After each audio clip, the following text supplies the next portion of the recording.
नमस्कार दोस्तों, OCN network में आपका स्वागत है। मैं हूं ओमकार चौधरी। सीधे जुड़ लेते हैं अनुपम मिश्रा जी के साथ और चर्चा शुरू करते हैं। अनुपम जी, बहुत स्वागत है आपका। नमस्कार नमस्कार। सर।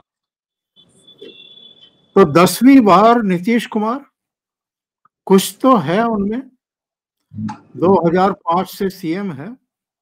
जीतन मांझी के एक छोटे से कार्यकाल को छोड़ दें तो हाँ साहब, मेरी याददाश्त में तो कोई व्यक्ति किसी भी प्रदेश का 10 बार मुख्यमंत्री नहीं बना।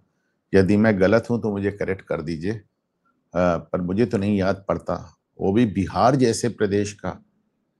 मतलब जहां पे एक सीमा के बाहर कर्पूरी ठाकुर जैसे आदमी नहीं जा पाए, जहां लालू यादव जैसे आदमी। और उससे भी बड़ी बात यह है कि 10 बार मुख्यमंत्री बनने में एक बार बहुमत नहीं। आप देखें, 10 बार बिना बहुमत के मुख्यमंत्री। और आ, इतना बीच बीच में बुरी गति भी हुई। लेकिन अच्छा, एक तो ये बड़ी बात है, और दूसरी बात कि जिस व्यक्ति को पलटू राम कहा जाता है, उस व्यक्ति की विश्वसनीयता, देखिए पलटू राम कहने का मतलब हुआ कि विश्वसनीयता ना बचना। उसकी विश्वसनीयता इतनी ज्यादा अभी भी निकली कि ये पूरा चुनाव एक तरह से नीतीश कुमार की विश्वसनीयता पर जनमत संग्रह हो गया और जिसको उन्होंने जीत लिया। तो ये दोनों ही चीजें बड़ी अद्भुत रही। और इसमें एक व्यक्ति का और भी श्रेय है जिसको मेंशन किए बगैर, जिसका जिक्र किए बगैर शायद ये वार्ता पूरी नहीं होगी, और वो है तेजस्वी यादव का। जिस अंदाज में वो सामने आए, जिस तरह उन्होंने धमकियां दी कि बिहार वालों को दिल्ली वाले बचा नहीं पाएंगे, देख लूंगा, खैनी की तरह चबा के थूक दूंगा, क्या क्या। तो उनका अंदाज देखकर उनके प्रवक्ता भी इतने ही वोकल हो गए, इतने ही ऑफेंसिव हो गए, इतने ही अटैकिव हो गए, इतने आक्रामक हो गए। और जब नेता आक्रामक हो गया, प्रवक्ता आक्रामक हो गए, तो कैडर भी आक्रामक हो गया। और अब तो ये बात बहुत खुलकर सामने आ रही है कि साहब, इनके कार्यकर्ताओं और इनके कैडर और उनके प्रवक्ताओं और खुद तेजस्वी के अंदाज से उन लोगों को जंगल राज समझ में आने लगा जो उस दौर में पैदा भी नहीं हुए थे, या जिनकी स्मृति उस जंगल राज को लेकर बहुत कम बची होगी। उनको भी लगने लगा कि हाँ, जंगल राज क्या रहा होगा। आज अगर, भाई बात तो यही हुई ना कि अगर विपक्ष में रहते इस जबान का प्रयोग कर रहे हैं, विपक्ष में रहते हुए इनका कैडर इतना बेलगाम है, तो जंगल राज क्या रहा होगा। यानी जिन लोगों को उस 35 साल पुराने, 30 साल पुराने जंगल राज की स्मृति भी नहीं, वो भी उस जंगल राज के नाम से डर गए।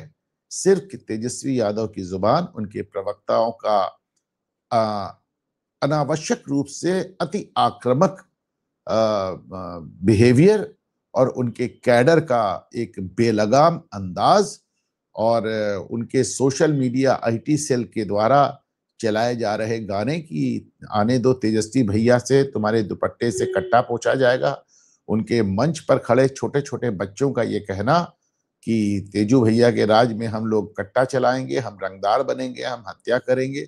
इन सारी चीजों ने मिलकर जिनकी जंगल राज की स्मृति थी उसको ताजा कर दी, जिनकी स्मृति छीण थी उनको फिर से याद दिला दिया, और जिनकी स्मृति ही नहीं थी, जो उस दौर में पैदा भी नहीं हुई थी, हमारी युवा जनरेशन जिसको जेनजी कहा जाता है, उन्होंने एक सहज अनुमान लगा लिया कि जंगल राज क्या रहा होगा।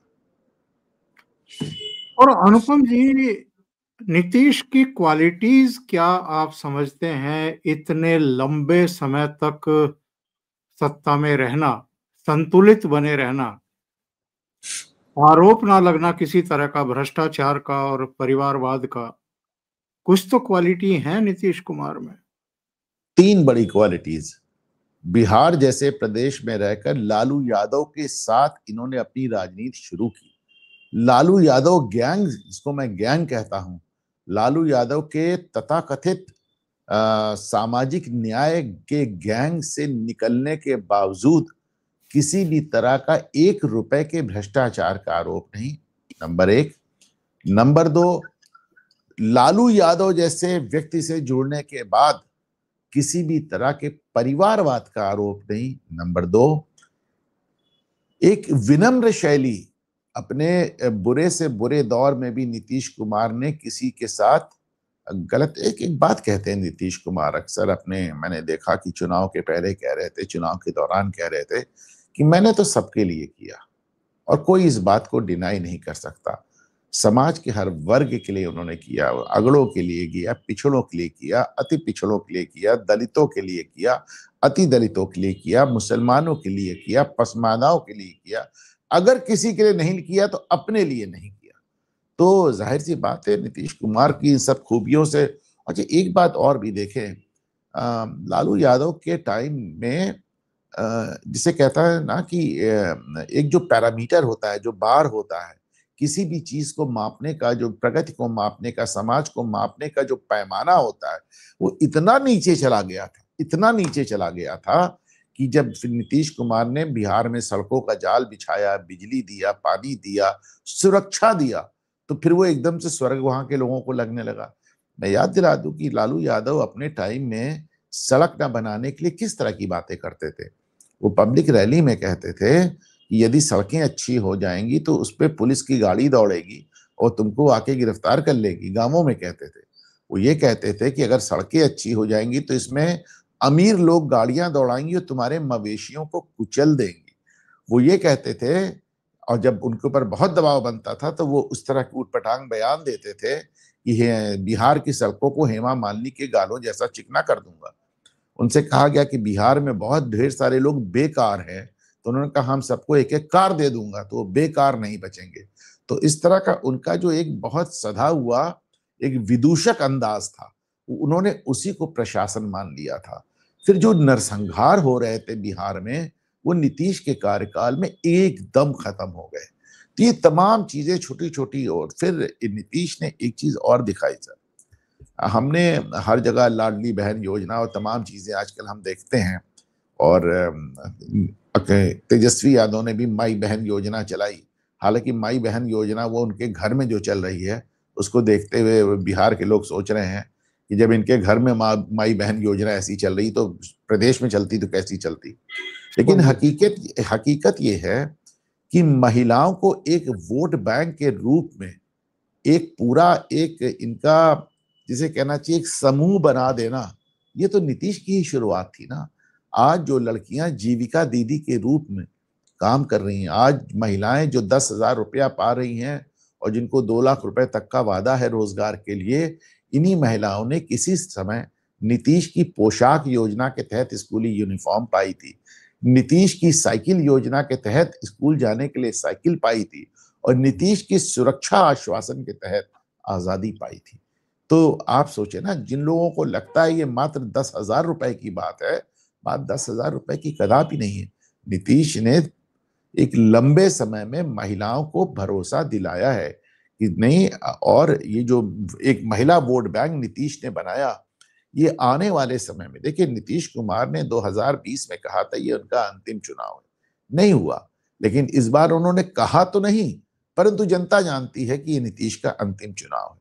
नीतीश के जाने के, नीतीश के राजनीतिक परिदृश्य से ओझल होने के बाद भी लंबे समय तक नीतीश का ये इंडियन पॉलिटी में, भारतीय राजनीति में ये बड़ा योगदान माना जाएगा कि उन्होंने महिलाओं को, महिला सशक्तिकरण, देखिए महिलाओं का वोट बैंक प्रधानमंत्री नरेंद्र मोदी के पास भी बहुत बड़ा है, महिलाएं प्रधानमंत्री नरेंद्र मोदी को भी बहुत पसंद करती हैं।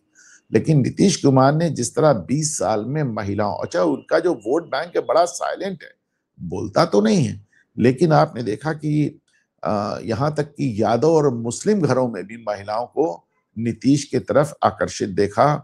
आपने वो बड़ा एक पॉपुलर, एक बड़ा वायरल वीडियो हुआ था, मैंने ट्वीट किया था, एक मनीष यादव कह रहे थे कि मुझे अपनी पत्नी को 20 डंडा मार के घर में बंद करना होगा, वरना वो जाकर नीतीश कुमार को वोट दे देगी। तो आप सोचें कि नीतीश की महिलाओं के बीच में अपील कितनी गहरी, कितनी गाढ़ी और कितनी दूर तक है। बिल्कुल सही कह रहे हैं, और शराबबंदी की वजह से भी वो हीरो बने हैं, क्योंकि बहुत सारे पुरुष दारू पीते हैं, मतलब पीते थे, अभी भी पीते हैं चोरी छिपे, पर कमाई का एक बड़ा हिस्सा उसमें चला जाता था और फिर घर में कलेश करते थे। बहरहाल आगे बढ़ते हैं साहब। नरेंद्र मोदी क्या अब अजेय हो गए हैं? कोई चुनौती नहीं बची है क्या? और जीतते रहने का क्या उनके पास अब, अनुपम जी, एक फार्मूला है? हालांकि दक्षिण के एक दो राज्य अभी भी चुनौती बने हुए हैं। देखिए, दो बातें हैं। अजय तो नरेंद्र मोदी अब तक लगातार रहे ही हैं भाई। 3 बार प्रधानमंत्री, 3 बार मुख्यमंत्री, कौन सा चुनाव वो हारे? 2024 का इकलौता चुनाव है जिसमें उनको पूर्ण बहुमत नहीं मिला, वरना मुख्यमंत्री के तौर पे, प्रधानमंत्री के तौर पे पूर्ण बहुमत के साथ विजयी होते आए हैं। जीवन में कोई चुनाव नहीं हारे।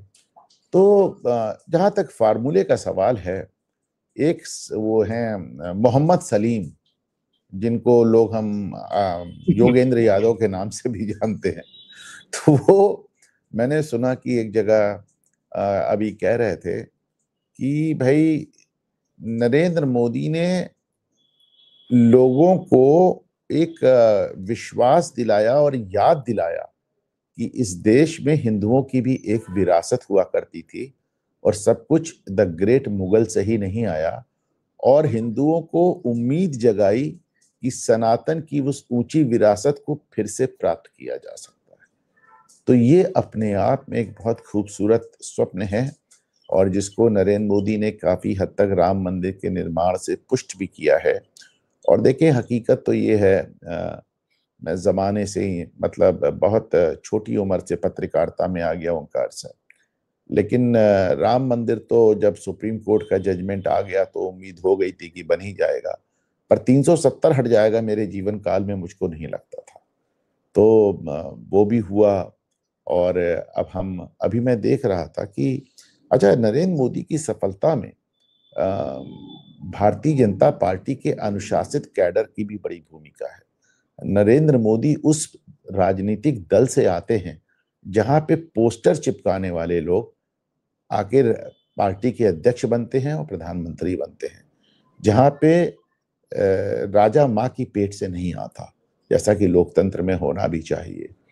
और वो उस पार्टी का एक अनुशासित कैडर है, और किसी जमाने में नरेंद्र मोदी खुद उस कैडर के हिस्सा हुआ करते थे। और पूछे, एक बहुत, कहने को तो सारी पार्टियां कहती कि हमारे पास कैडर है, परंतु सपा हो गई, राष्ट्रीय जनता दल हो गई, इनका कैडर इनको वोट दिला कम रहा है, काट ज्यादा रहा है। जहां तक कांग्रेस का सवाल है, उसका तो कैडर सिवाय कांग्रेस मुख्यालय के बाहर सेवा दल नजर ही नहीं आता। हर जगह नेता नजर आते हैं, कैडर नजर ही नहीं आता। ममता बनर्जी का कैडर पूरी तरह एक उपद्रवी और एक क्रिमिनल कैडर होके वामपंथियों का कैडर हो रहा है। तो ऐसे में भारतीय जनता पार्टी का इकलौता कैडर आपको नजर आता है जो कि अनुशासित है, और जो कि पार्टी लाइन से बंद कर बहुत सुनियोजित तरीके से काम करता है। उसमें आरएसएस का भी बहुत बड़ा योगदान नजर आता है। बंगाल में आरएसएस ने बहुत काम किया। उस नॉर्थ ईस्ट में, जब जहाँ पे कभी नेहरू ने हिंदू साधुओं को जाने पे रोक लगा दी थी, उस नॉर्थ ईस्ट में बहुत काम किया। बिहार, यूपी में, एमपी में, राजस्थान में बहुत काम किया। तो इसमें दो राय नहीं कि जैसे आज की तारीख में भारतीय जनता पार्टी कहती भी और है भी कि दुनिया की सबसे बड़ी राजनीतिक पार्टी है, उसके पीछे दुनिया का सबसे बड़ा स्वयंसेवी संगठन आरएसएस है। एक उसके पीछे एक सबसे बड़ा दुनिया का कैडर है, और स्वयं नरेंद्र मोदी इतने अनुशासित और इतने मर्यादित आचरण में रहते हैं कि मुझे लगता है कि ये सारी चीजें मिलती हैं जब, तो इसको भी हराया जा सकता है। पर इसको हराने के लिए एक ऐसा दल चाहिए होगा जो हर मायने में इससे 21 हो, और फिलहाल राजनीतिक, भारतीय राजनीति में ऐसा कोई विपक्ष मुझे नजर नहीं आता। वैसे तो आपने कुछ क्वालिटीज उनकी गिनाई हैं, लेकिन ऐसा क्या है अनुपम जी कि जनता के विश्वास को कम ही नहीं होने दे रहा है? ईमानदारी, डिलीवरी, या प्रामाणिक नेतृत्व? भाई देखें, जब हम देखते हैं कि वो लोग जो अपने बल पे एक चुनाव नहीं जीत सकते, लेकिन वो एक खास परिवार से आते हैं तो हवाई जहाजों में अपने बर्थडे केक काटते हैं, विदेशों की सैर करते हैं, अय्याशी करते हैं। उनके मुकाबले एक ऐसा आदमी नजर आता है जो शायद चाय की प्यालियां धोकर अपनी सीढ़ियां चढ़ा है। तो और उसने उसका परिवार आज भी उसी अभावों के साथ जी रहा है जैसे पहले जीता था, चाहे फिर वो मोदी का परिवार हो या योगी का परिवार हो। तो जाहिर सी बात है, कहीं ना कहीं विरोधियों के भी मन में ये बात तो आती ही होगी, यार इस आदमी के ऊपर आप सोचिए 8 साल में एक स्कैंडल नहीं हुआ। ये भारत सरकार में ऐसा कोई दौर मुझे याद ही नहीं आता जब केंद्र सरकार पे 8 साल में भ्रष्टाचार का कोई एक सिंगल स्कैंडल ना हुआ हो। जबकि आपने हर मामले पे ना सिर्फ आरोप लगाया, विपक्ष ने हर मामले को आप सुप्रीम कोर्ट तक ले गए। राफेल आप सुप्रीम कोर्ट तक ले गए और हर बार सुप्रीम कोर्ट से क्लीन चिट मिली आपको। अब तो 11 साल हो गए, 8 साल तो योगी को very sorry actually Uttar Pradesh में हूं तो मेरे दिमाग में वो योगी का कार्यकाल ज्यादा हावी रहता है। तो मैं 11 साल की बात कर रहा हूँ कि केंद्र सरकार में मुझे याद है कि अमेरिकी सीनेट में एक सेनेटर ने रिपोर्ट पेश की थी और इसको भी पेश किए 2 साल हो गया, जिसमें उन्होंने कहा था कि भारत सरकार में जो केंद्र सरकार है उसमें अब भ्रष्टाचार की या फिर केंद्रीय मंत्रियों को अपने पेरोल पे लेने की कोई गुंजाइश अब नहीं बची।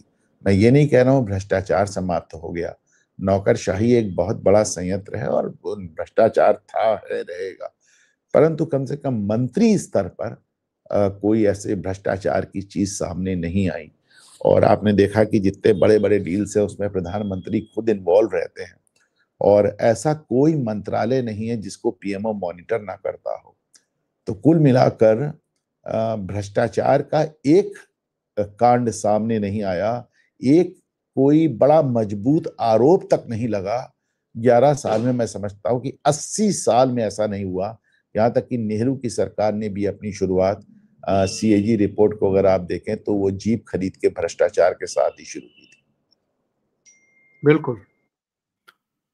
और ये जो हर हार के बाद हताशा दिखाई देती है साहब, एक खेमे में, एक पार्टी में कोई ना कोई बहाना, कोई उपचार है क्या इसका? सब हताशा का तो बहुत उपचार है, बहाने का कोई उपचार नहीं। अब देखें, जब हताश व्यक्ति को तो आप हिम्मत दे सकते हैं, वो फिर से खड़ा हो सकता है, परंतु जिसने बहाना बना लिया फिर उसके पास आप क्या करेंगे? अगर वो लगातार यही कहता रहे कि मुझे तो नाचना बहुत अच्छा आता है, आंगन ही टेढ़ा है, तो फिर आप उसका क्या करेंगे?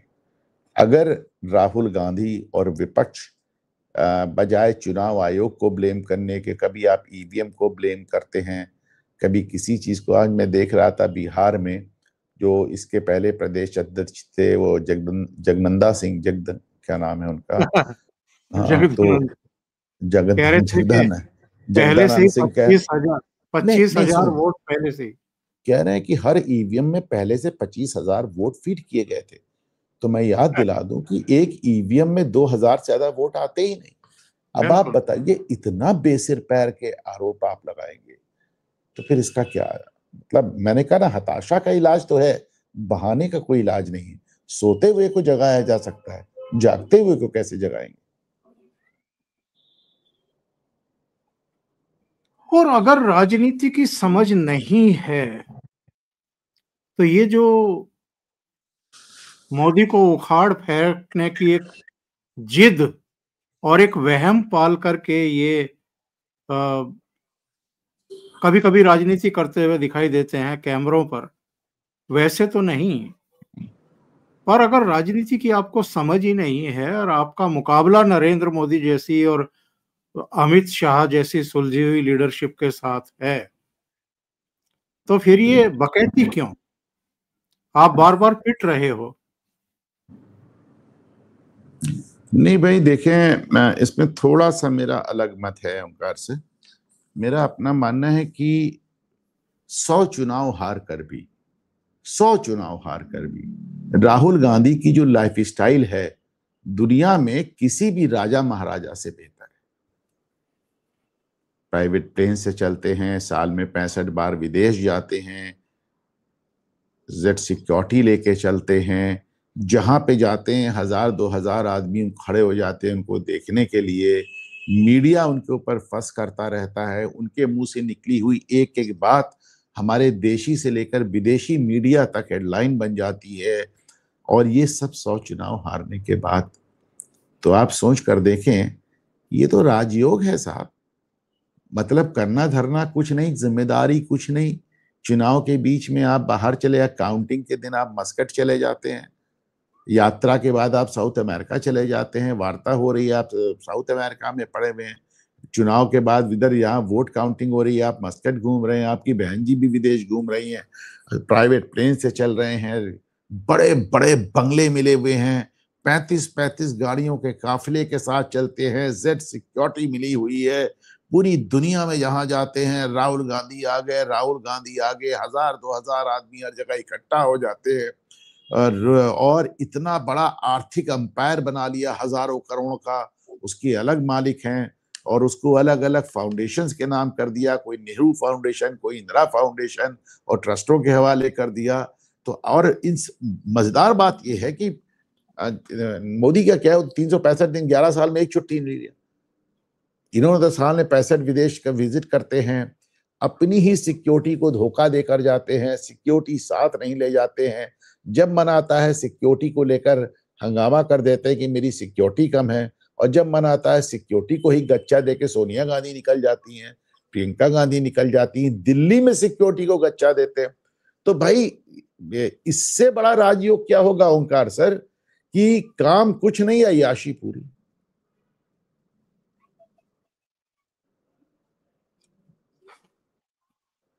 मैं समझ रहा हूं कि थोड़ा सा ये अजीब बात है, लेकिन आप बताएं ना, मतलब हर व्यक्ति को अपने जीवन में कोई ना कोई काम करना होता है। राहुल गांधी अगर किसी से बात कर रहे हैं तो इसका मतलब राहुल का मूड है बात करने का।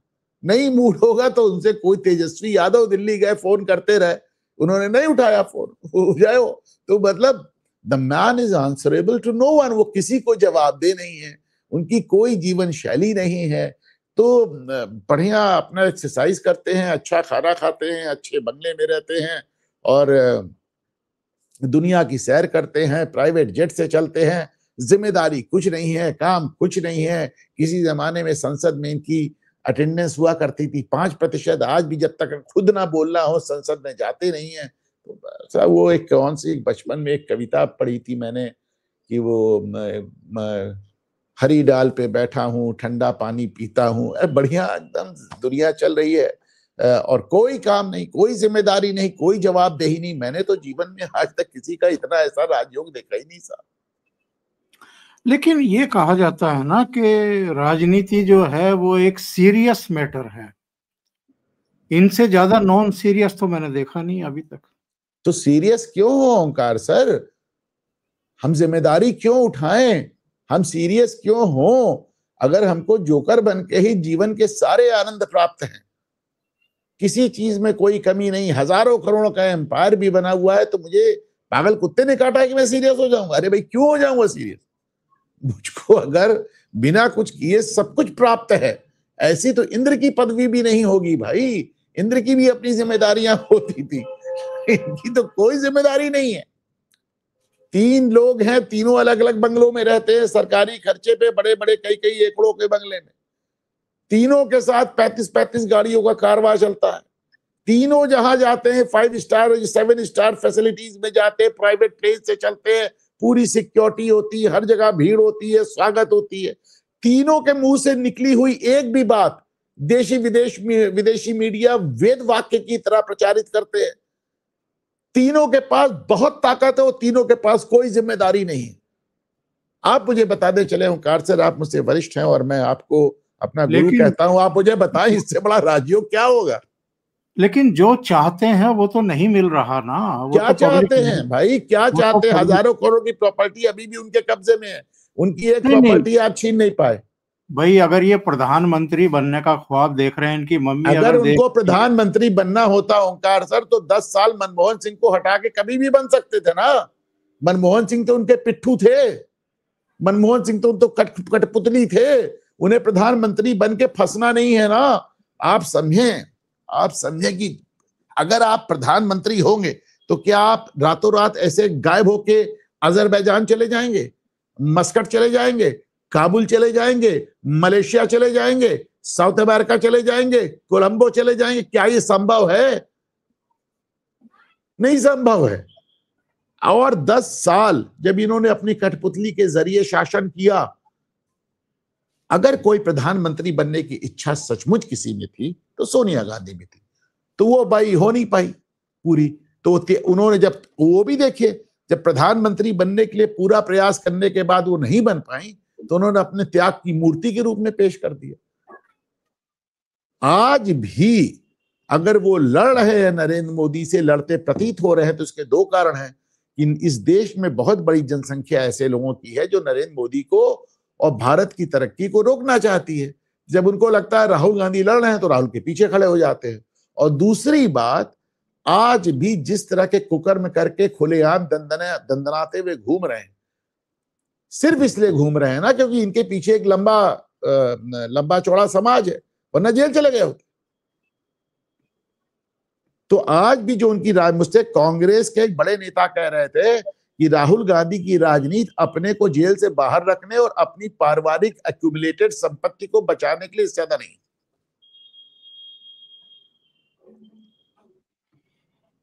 और क्या ये मान लिया जाए कि अब गठबंधन राजनीति देश की नियति बन गई है?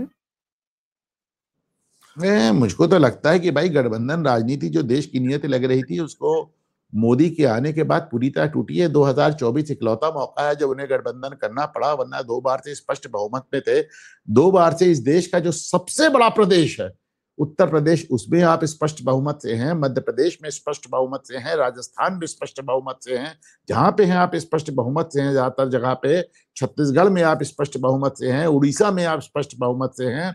और सबसे बड़ी बात आप ये देखें कि बिहार में आपने इतनी सीटों पर चुनाव ही नहीं लड़ा कि आप स्पष्ट बहुमत से होते। वहां पे भी आपका 90% से ऊपर स्ट्राइक रेट है साहब, 90%। तो ऐसा नहीं है। गठबंधन की राजनीति आज सिर्फ इसलिए मजबूरी है क्योंकि कांग्रेस पार्टी अपने स्तर पर बहुमत का ख्वाब नहीं देख सकती। बाकी तो भाजपा ने इस मिथ को लगातार तोड़ा है, केंद्र में भी और राज्यों में भी। विपक्ष के पॉइंट ऑफ व्यू से? विपक्ष के पॉइंट ऑफ व्यू से मैंने बताया तो कि भाई कांग्रेस कहीं बहुमत प्राप्त करने की पोजीशन में नहीं है। अभी देखिए प्रधानमंत्री नरेंद्र मोदी ने कितनी बड़ी बात कही बिहार की जीत पे। उन्होंने कहा हमको आज जितने विधायक मिले हैं एनडीए को उतनी सीटें कुल पिछले 6 चुनाव में कांग्रेस को कुल मिलाकर नहीं मिली। तो आप देखें ना कि वो बहुमत से 1984 के बाद कांग्रेस बहुमत के आंकड़े से आधा भी नहीं पहुंच पा रही है। आप देखें तो ये एक दिक्कत वाली बात है ना। आप 3 चुनाव में आप 3 डिजिट में नहीं आ पाए, 3 चुनाव में आप डबल डिजिट में सिमट के रह गए। तो आप कहते रहिए बहुमत की बात, आप एक गठबंधन बनाते रहिए, उसका नाम ही इंडिया रखते रहिए, लेकिन भारतीय जनता पार्टी ने तो बहुमत ये जो एक लंबे समय से आप देखें कि 1984 के बाद सारी सरकारें लंगड़ी बनी, लेकिन 2014 में नरेंद्र मोदी ने इस मिथ को तोड़ा, 2019 में रिपीट किया और 2024 में जरूर उनको बाहरी सपोर्ट की आवश्यकता पड़ी। लेकिन यदि जो हालात हैं ऐसे चलते रहे तो 2029 में फिर इनको स्पष्ट बहुमत में आने से कोई रोकने वाला दिखाई नहीं देता। और यहां से यानी बिहार भी जीत लेने के बाद आगे की राजनीति, आगे का लक्ष्य क्या आप देख रहे हैं? ममता बनर्जी वैसे तो बड़ी कॉन्फिडेंट दिखने की कोशिश कर रही है, लेकिन बिहार की इनकी जीत के बाद तो दिन का चैन और रातों की नींद उनकी भी हराम हो चुकी है। मैं तो साहब लगातार कह रहा हूं कि बिहार का चुनाव एक बड़ा वाटरशेड मोमेंट है इंडियन पॉलिटी में, बहुत ही रिमार्केबल मोमेंट है, क्योंकि इसके बाद ना सिर्फ बंगाल, उत्तर प्रदेश, सारे यहाँ तमिलनाडु, केरल तक पे। अच्छा, दूसरी बात ये कि एसआईआर के माध्यम से राजनीति का शुद्धिकरण भी हो रहा है। अब ये बात बड़ी उभर के आ रही कि साहब इस देश में करोड़ों लोग, लाखों नहीं करोड़ों लोग फर्जी वोट डाल रहे थे, जो मर गए वो डाल रहे थे, जो ट्रांसफर हो गए वो डाल रहे थे, पलायन हो गए वो डाल रहे थे। जिनके जो घुसपैठिए हैं वो डाल रहे थे, जिनके नाम नहीं थे वो डाल रहे थे। तो सबसे बड़ी बात कि एसआईआर के माध्यम से राजनीति का शुद्धिकरण हो रहा है। ठीक है यार, लोगों की अपनी अपनी राजनीतिक कंपल्शन हो सकते हैं, परंतु एक भी व्यक्ति जो लोकतंत्र में जरा सा भी यकीन रखता हो, मुझे लगता है कि उसे इस बात के लिए प्रसन्न होना चाहिए कि राजनीति से फर्जी वोटिंग का सिलसिला समाप्त हो रहा है। अनुपम जी, इतना समय निकालने के लिए बहुत बहुत धन्यवाद आपका। बहुत महत्वपूर्ण मुद्दों पर आपने चर्चा की है। Thank you so much. और दर्शकों से एक निवेदन है कि आप जुड़े, आपने ये चर्चा सुनी। अगर आपको ये अच्छी लगी है तो लाइक जरूर करें, वीडियो को शेयर करें, फॉरवर्ड करें। चैनल अभी तक अगर सब्सक्राइब नहीं किया है तो सब्सक्राइब जरूर कर लें। अनुपम जी का चैनल है घूमता आईना, वो भी सब्सक्राइब करें, उनको सहयोग करें। और सब्सक्राइब करने के बाद जो बेल आइकॉन है उसको दबाएं, उसमें ऑल वाला बटन दबाएं, ताकि आगे आने वाले जितने वीडियो हैं उनके नोटिफिकेशन आपको 100% मिल जाए। बहुत बहुत धन्यवाद जुड़ने के लिए। Thank you so much. Thank you sir, नमस्कार।